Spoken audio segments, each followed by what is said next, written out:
Welcome to another episode of Stuck in My Mind podcast. I'm your host, WIZE, and I'm very excited for my next guest. We're going to discuss something that's I love talking about, which is AI, and I'm excited to have him on the show. So let's bring him on.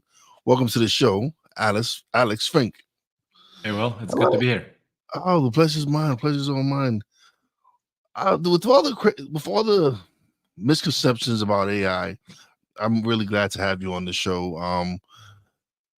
Let's jump right into it. Can you share the journey that led you from founding Panopteo to launching Otherweb? Yeah, so before launching Otherweb for the previous 15 years, I was building perception systems, cameras, computer vision, that sort of thing.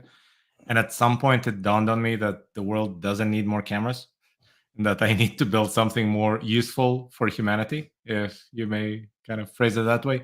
So I started looking at what is the biggest problem I see all around me. And it seems like the biggest problem is people are consuming junk. You just talk to people on the street and you try to figure out what they know about stuff that's going on in the world. And 80% of it is random clickbait. It seems like the signal to noise ratio in our ecosystem is just too low. So I started with trying to use AI just to evaluate content quality and to create kind of a nutrition label for articles that people are reading. And people like that, but the nutrition label that comes as an extension in your browser is kind of an extra click. And so the feedback we got was, this is great, but you should build your own platform. So we did. And now we have our own platform. There's a website, there's apps, there's more than 12 million users already in about 2 years. And we're growing and it's going pretty well. Awesome. So what really inspired you to focus on improving information consumption with Otherweb? Like you said, there's so much misinformation out there. Yeah, so I guess I've been primed to care about this topic because I was born in the Soviet Union and I just saw when I was a child what happens to a society when nobody knows what's going on, right? And everybody's consuming some sort of nonsense that the government made up. And I remember when I was 4 or 5 years old, my parents used to wake up at 4 a.m. in the morning, lock themselves in the closet, and listen on the radio to Voice of America, because that was at least some source of real information about what's going on in the world. And obviously, they had to do this in secret so nobody would know because it was illegal. So, because they were doing that, we actually found out that stuff is about to go down in our hometown. And we moved out of the Soviet Union and moved to Israel.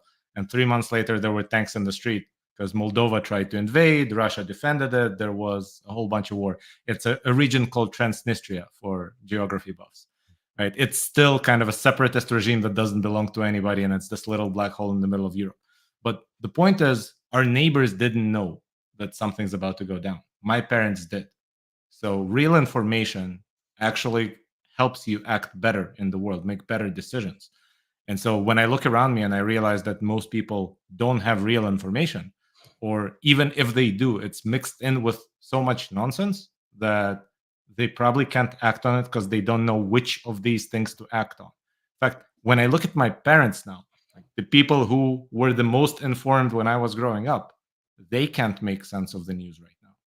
They keep forwarding stuff to me that is obviously nonsensical. And so something is really broken in our ecosystem. And I just want to help people filter through things faster.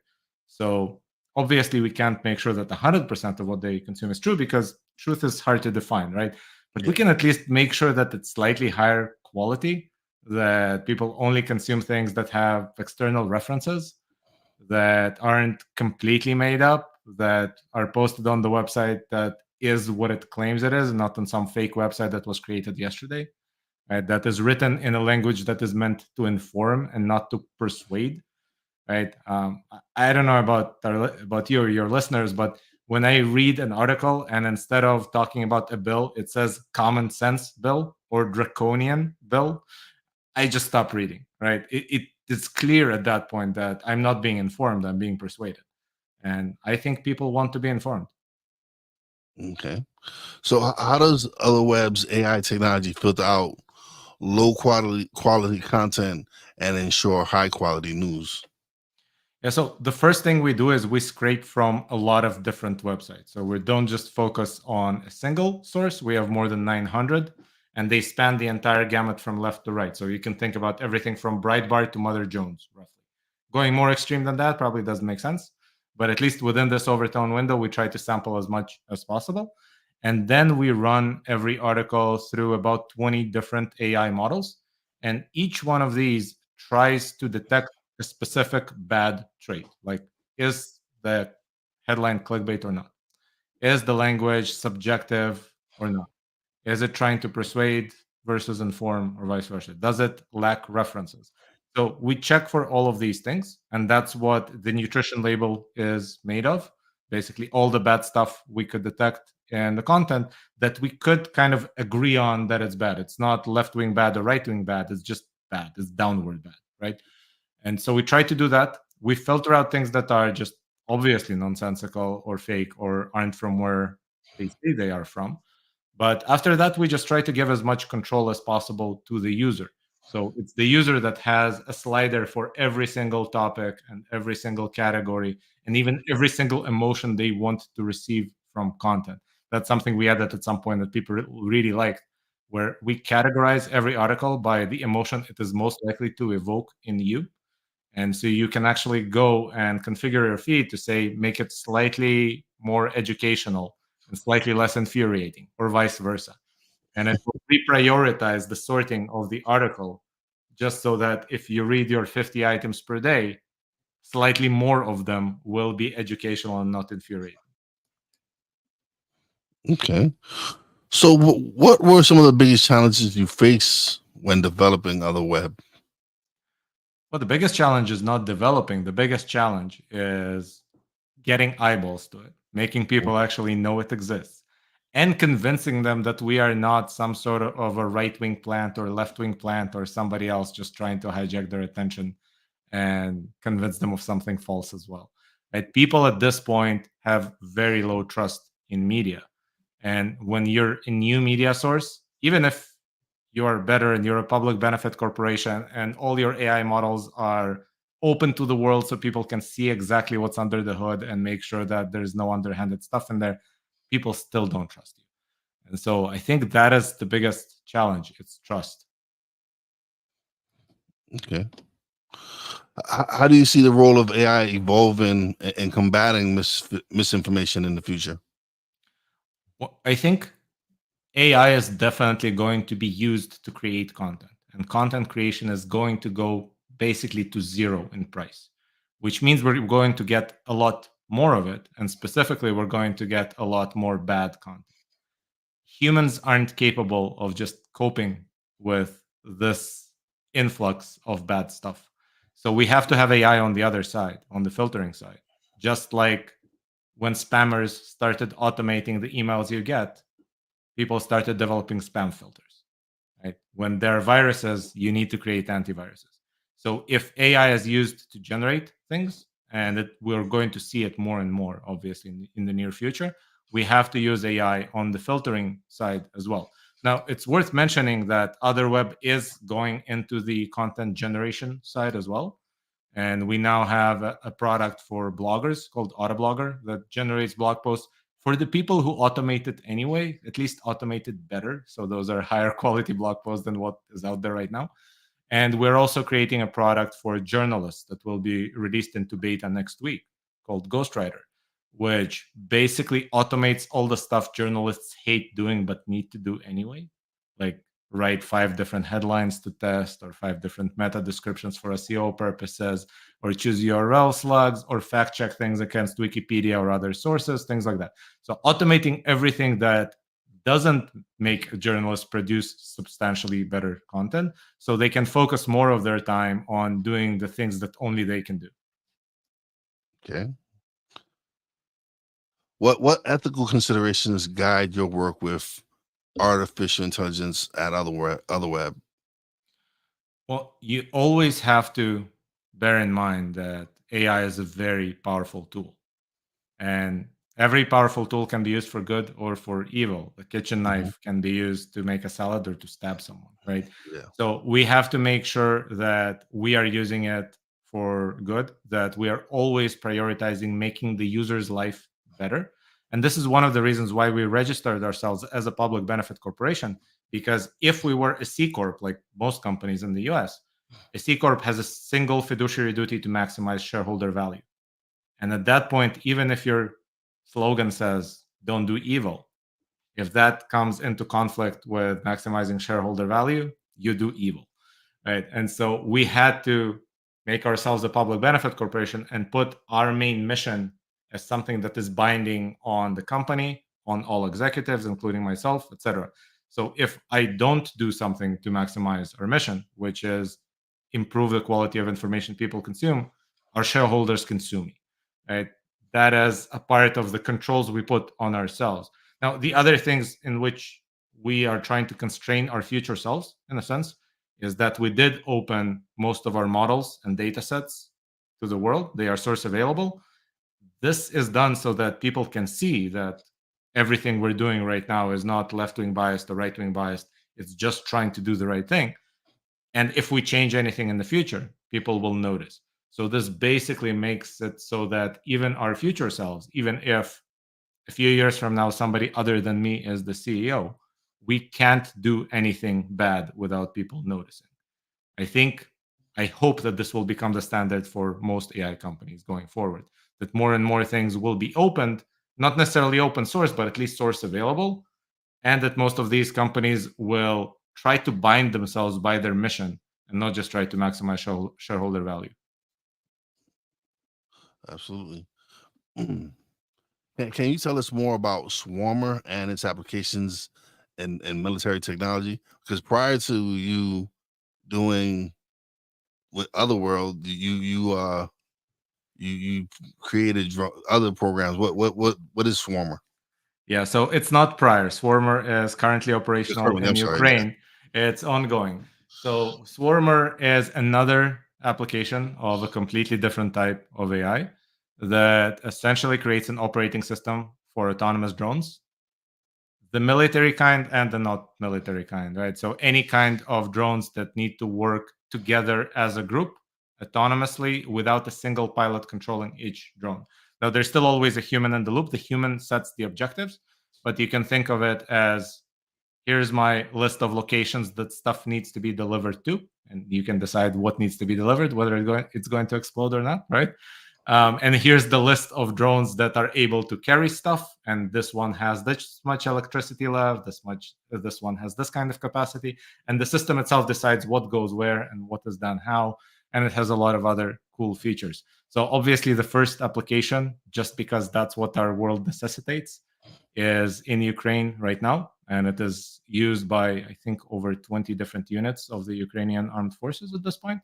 I am not the main founder there. There's a founder who was previously the head of computer vision at Ring, the camera company that was acquired by Amazon. So he's running this, and I am just assisting with paperwork, essentially. So you could say I'm a glorified tour guide in that company, but I'm doing what I can to help. Yeah. Okay. How do you balance your work between improving digital media and developing military technology as well? I just do whatever is most urgent at any given point in time, and I keep doing it until the day's over and I need to sleep. I don't think there's a better way. Now, I also have two small kids. Yeah. So yeah, time constraint is a thing. Though I found out, I'm not sure that this is true for everybody, but at least for me, energy constraint is a much stronger thing than time constraint. I found that as long as what I'm doing is interesting, that it really excites me, somehow I can always find time for it. And if what I'm about to do is something I don't really care about, like that was the case with making cameras, right? Then somehow, even if I have 4 free hours in the evening, nothing gets done. So the most important thing, at least from my perspective, is to pick things that are really important. And then somehow I always have enough time, and that's never a real constraint in my life. And if you think about what I'm doing right now, I'm trying to fix the world's information ecosystem. Yes. And I'm trying to help democracies win their fight against autocracies. It's pretty interesting. It's pretty epic. So I'm good. Let's see. What are the key differences and similarities between the challenges in the information sector and the military technology? I mean, the challenges are fairly similar in a way. You're trying to build something better. You're trying to improve upon the technology that currently exists. You're trying to identify what's wrong with what is out there right now. You have a problem, you find a solution. You have to figure out who it's for. You have to figure out who your users are. That process is the same regardless of what technological product you're making. And so there's not much difference from this regard. Obviously, there is a difference in, well, first of all, the amount of red tape. Selling to a manufacturer that sells into government or to government directly is very different from creating a free product and putting it on the App Store. Another key difference is in the degree of responsibility that you should have and how well you need to test something before you put it out in the world, right? We can release something within Otherweb that is purely an experiment and we're not even sure whether it's going to make things better or worse. And we can release it to a small percentage of our users just to A/B test. We cannot do this, obviously, with something that's about to fly into battle in 30 minutes, right? So there you have to have multiple test flights with uh, in a specific testing field designated for that purpose. You have to run it by every single stakeholder, etc. So the process is different. I don't think there's a difference in the ethics. You're still trying to do what a good person would do. That's my general motto. That's kind of the normal ancient Greek virtue ethics, right? Do what a virtuous person would do. Don't try to do these perfect calculations of what will be the outcome of every action because you can't know, right? You just have to follow like, what would a decent, virtuous person do in the situation. And if you're designing an AI system, make it do the same. So you mentioned where you were born and raised. How did your diverse upbringing influence your approach to technology and innovation? So it's more diverse than that because I was born in the Soviet Union. Yeah. I grew up in Israel. I lived in Japan for a bit after college. And then I moved to California and now I'm in Texas. So I think I have a fairly wholesome view of the world. Obviously, I have my biases and I have to be cognizant of them, but I probably have a more varied set of biases than the average person. And I probably am slightly better at being aware of my biases. And I'll give you an example. The fact that I grew up in Israel means that I've experienced one side of the Israeli-Palestinian conflict, whereas I've only read about the other side. That's a big disparity, right? Yeah. It's one thing to grow up in a society that believes a certain thing. It's another thing to read what the other side believes. So when it comes to writing about the Israel-Gaza conflict right now, I asked my entire team to never ask my opinion and to not let me touch it. Because I should not be trusted with it, even though I am cognizant of the bias. The best thing is to just keep me out of it. So obviously on the platform, it doesn't matter. It's all AI. But when it comes to our newsletter, we have an editor in London. He does it. And I told him, even if I'm ranting about some article being too slanted in a direction I don't like, ignore my rants. Because I should not be trusted on a conflict where I might have an obvious Bias. Yeah. Yeah. That's good. Yeah, that's good. What role does education play in your career, and how did your studies at Technion and UMass Amherst prepare you for your ventures? Mostly I did my best to make sure that my education doesn't interfere with my work or with the stuff I know about the world. So I don't know. Throughout my time in the Technion, I was skipping lectures. I didn't show up to anything. And usually 3 days before the test, I would find out what this test is going to be about, and I would start studying. And I've even had some episodes where I showed up to the test. Some guy started arguing with me, saying I'm doing something wrong. I started arguing with him, asking, "Who the hell are you?" And then it turned out he was the professor.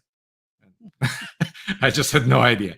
So my approach towards education was I kind of need this piece of paper at the end, but I was working full time already and I was just going through the motions of what I have to do. And the same thing with UMass. The story behind my MBA, and I call it an accidental MBA, is that at some point I was looking through my course history on Coursera and I just noticed it looks like an MBA and I've already taken all the courses.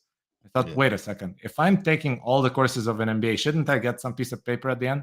And so I looked around colleges that have good online programs that aren't different from their physical in-person program. I signed up at UMass and I took all these same courses again, but obviously I already knew all this stuff. And so all I needed to do was get an A on all my tests and things like that. And then I got my diploma in the mail and I didn't even show up at my graduation. So I've never been to Amherst.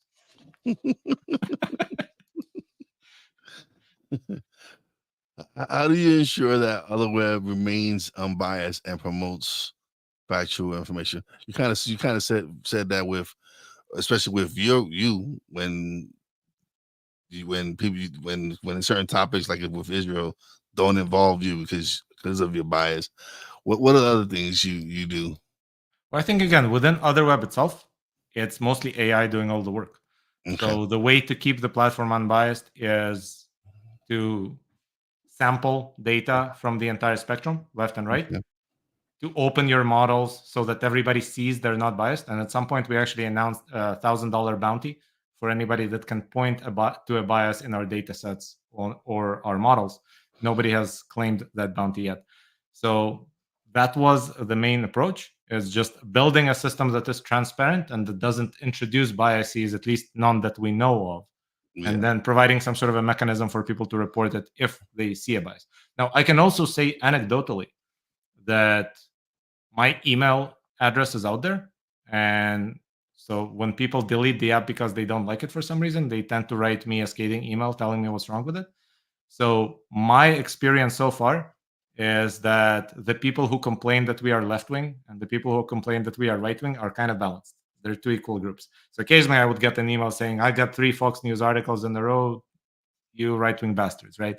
And then occasionally I would get an article saying, I've been here for 2 days and all I've seen was NBC and MSNBC and I didn't see a single real news source like OAN or Newsmax. You bastards, right? So as long as those are in balance, I believe that we are trying to stay around the middle, but not narrowly so. We're trying to go wide around that middle.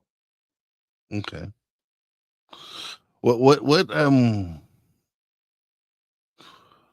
What advice would you give to entrepreneurs or people looking to enter the field of AI and technology? Well, it depends at what level you're looking to enter. So if you're currently not a very technical person, but you want to understand this and maybe start working in this field sometime soon, my first advice is tinker with it. Right? Because ultimately reading about it is not going to do much. And in fact, we're entering a world in which if it can be taught, it's probably not worth learning anymore, because if it can be taught to you, it can be taught to AI as well. And AI learns faster. So the only thing that humans can do that AI really can't right now is just to tinker with a bunch of stuff and to see how it connects. Because for now, AI lacks the tools to do so. So Yeah. tinker with ChatGPT and Anthropic and everything else. Tinker with Midjourney and DALI. See how things connect. See if you can connect this to this using Zapier and see what you can come up with. Maybe try to build your own pipeline of 3 or 4 tools that all trigger each other and build something. And eventually, once you get comfortable with doing things, you might notice that you can already start working as a prompt engineer and make a much higher salary than any non-technical person does today. I think the average salary for a prompt engineer in the US is 130 something thousand dollars already. Wow. Right? And you don't need a college degree for it. All you need is to tinker your way through using AI tools. So that's my advice to non-technical beginners. Now, if you're an entrepreneur, go for it. It's the one field that has funding. That's the whole advice. How do you foresee the future of digital media evolving with the advancements in AI? It's a pretty big transformation that we're about to see. You can think of it as somewhat similar to the transformation that agriculture went through in the 1920s, when in 1920, 30% of the US population worked in agriculture. By 1930, 3% of the US population worked in agriculture. So 90% of the workforce had to find something else to do because tractors did their work now. Right. And generally speaking, a lot of them migrated away from the places where they lived. You had a lot of big displacements in the US at the time. We're going to see something similar with all the professions where the output is words. And specifically, if you consider what a journalist does for a living, journalist does two fairly separate things. They need to gather facts or come up with new information that nobody else knows. And then they need to describe those facts in an article or on video, audio, whatever that may be. That second part does not require a human anymore. We're getting into a world where if you already know the bullet points that this article needs to cover, AI can write the article. Maybe today AI writes better than 90% of humans. Within 1 year, it will write better than 99% of humans. And then it will write better than 99.9% of humans, etc. Yeah. So journalists have to refocus themselves on gathering more information that nobody else has and using AI to be 10 times more efficient. And that means eventually you'll have 10 times fewer journalists, probably. And the next step after this, as if this wasn't enough, is you have to consider what happens to the concept of a publication in a world where writing is essentially free, right? Do you need a publication that employs 20,000 people and produces 300 articles per day, every day? Or can every person have the article they want written for you on demand by an AI system when they want it? And then why do you need these 300 articles packaged into this daily issue, right? What happens to the concept of a search engine where there's no reason for you to get a list of results when an answer engine can just reply to you, right? What happens to everybody who creates content that and monetizes it right now by trying to improve their SEO, rank highly on Google, get people to click on that result, and then see the ads on their site? There are not going to be any results on Google within a few years. And so all of these industries are going to change quite a bit because we're entering a world where essentially we have a Star Trek replicator for Yeah. content, right? And all you need is to gather the raw materials and for somebody to say what they want and to have it done by AI. So there's two types of companies that will exist. Everything else is kind of cut out of the chain. Well, what are some of the most rewarding aspects of your work with Otherweb and Swarmer? Well, I think personally, I am very result driven in the sense that I almost don't care what I have to do as part of the process as Yeah. long as it's a cool thing in the end. So back when I was working on cameras, the favorite thing that in that entire job for me was going to an electronics store and seeing the camera on the shelf and asking the salesperson to describe it to me. And I know that 3 months ago I was making that camera in a dungeon in Japan somewhere, right? So that was the most rewarding part. And likewise here, I like to see features working. I like to see features being used by people. I like to get feedback from people, hearing that they love this way of consuming the news. I mean, you have to consider 42% of the US population, of US adults, stopped consuming the news. They're avoiding it consciously because the news is pretty depressing Yes. and So infuriating, right? nothing positive. You don't see nothing Yeah, positive. All you see is yeah, nothing but negative, yeah, negative, yeah, negative.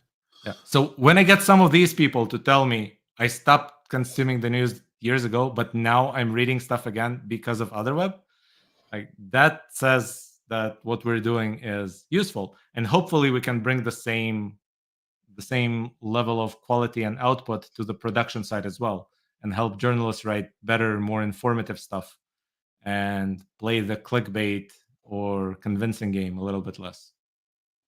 Okay. How do you stay updated with the latest developments in AI and technology?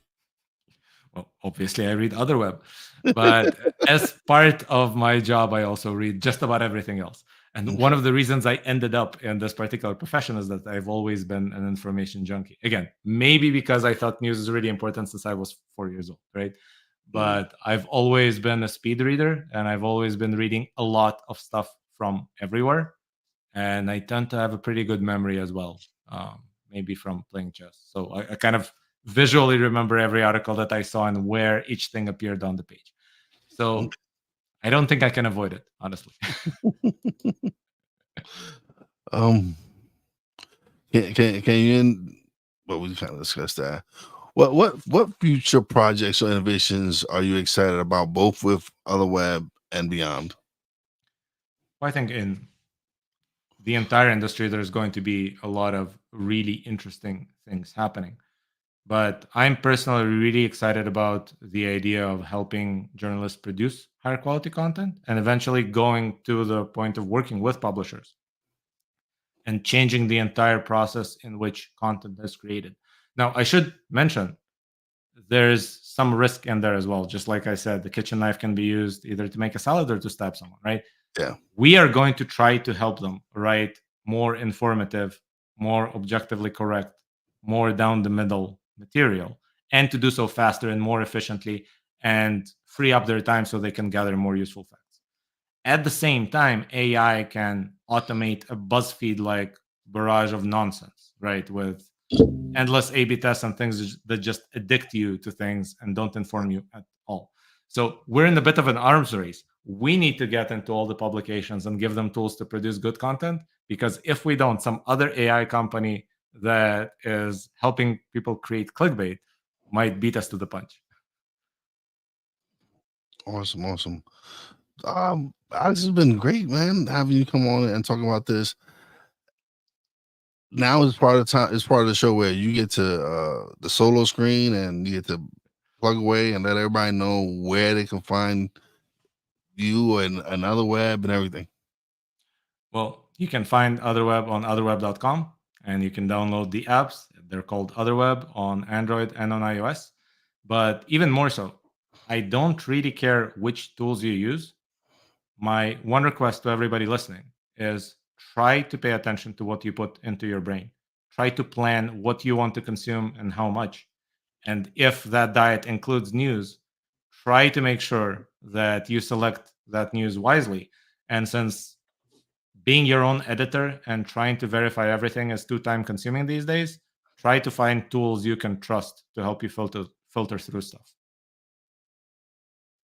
Awesome. Thank you so much, man. This has been great, very informative.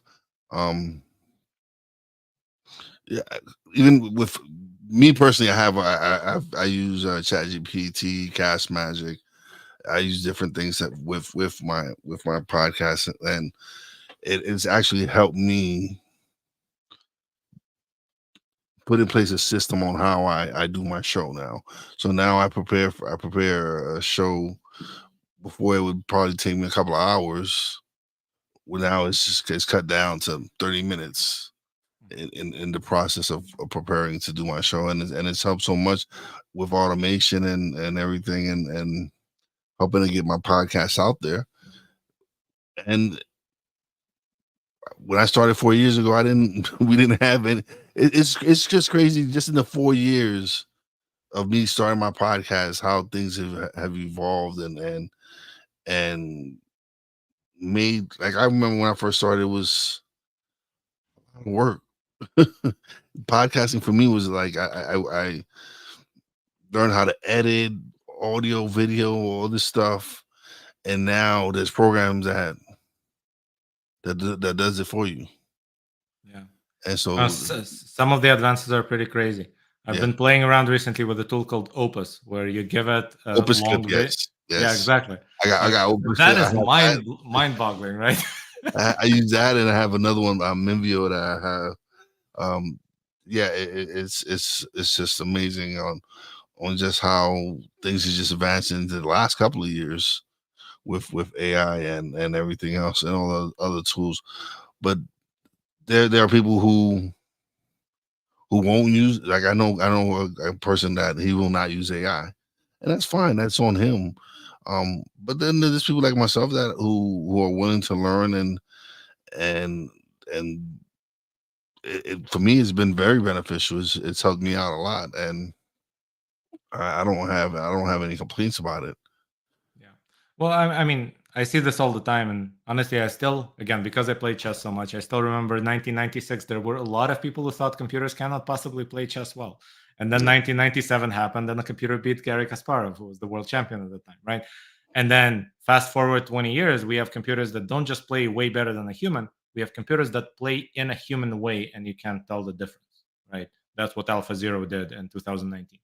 And so we're about to see the same thing. But every time I talk to a journalist, and it happens a lot, They say now there's no way. I've seen ChatGPT write; it's terrible. There's no way they can write as well as a writer. I'm saying, wait a year. Okay. Yeah, wait a couple of months or a year, and you'll see. Yeah.